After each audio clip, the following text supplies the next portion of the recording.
Cyber fraud ગેંગનો Amreli જિલ્લામાં થયો છે પર્દાફાશ। રાજુલા પોલીસે સાયબર ફ્રોડ ટોળકીને ઝડપી લીધી। લોભામણી લાલચ આપીને રૂપિયા પડાવતી ટોળકીનો પર્દાફાશ થયો। રૂપિયા પડાવવા ટોળકી સોશિયલ મીડિયાનો ઉપયોગ કરતી હતી। સાયબર ફ્રોડ કરી અત્યાર સુધી કેટલા લોકોને છેતર્યા, કેટલા રૂપિયાની છેતરપિંડી કરી છે તેને લઈને હવે તપાસ શરૂ કરવામાં આવી છે।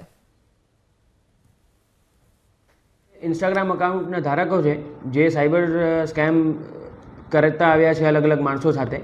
એમણે આમને પોતાની વાતોમાં વશમાં લીધા અને ધીમે ધીમે કરીને કુલ 99,000 રૂપિયા એમની પાસેથી પડાવી લીધા અને કોઈપણ જાતના ના ચણિયાચોળી મોકલ્યા કે કોઈપણ જાતનો કોન્ટેક્ટ કરતા। આની પછી રાજુલા પોલીસ સ્ટેશનમાં આની ફરિયાદ દાખલ થઈ અને એની અમે તપાસ ઉપાડેલી હતી।